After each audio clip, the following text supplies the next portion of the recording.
7:34 and new this morning, the federal government is cutting subsidies for green energy that's produced on farmland. And this could certainly have an impact for a lot of our farming communities right here in Middle Tennessee. Joining us live this morning is Rachel O'Brien from OpenTheBooks.com. And Rachel, what kind of spending cut are we talking about and why?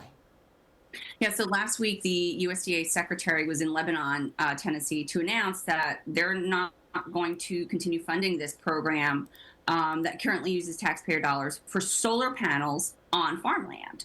And so both actually solar and wind projects will no longer be eligible for the USDA Rural Development Business and Industry Guaranteed Loan Program. Then there's another program through USDA called REAP, the Rural Energy for America program.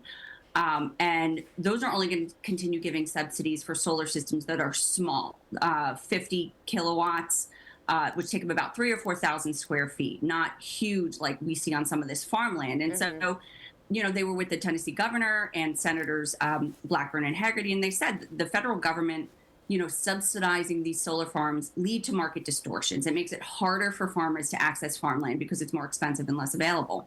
All right, Rachel, how much has Tennessee received up to this point, and so therefore how much do we stand to lose?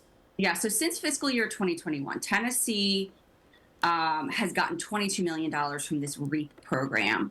3 of those entities have operations in Davidson County, you know, receiving about $1 million in total funding. And so it is a big program throughout the country in 2025. Just so far, actually, in the first quarter of this year, rather, $337 million was spent across the country. And so, you know, one of the reasons they're saying they're not doing this is because in Tennessee specifically, in the last 3 decades, there's been a loss of 1.2 million acres of farmland, and there's expected to be another 2 million lost by 2027.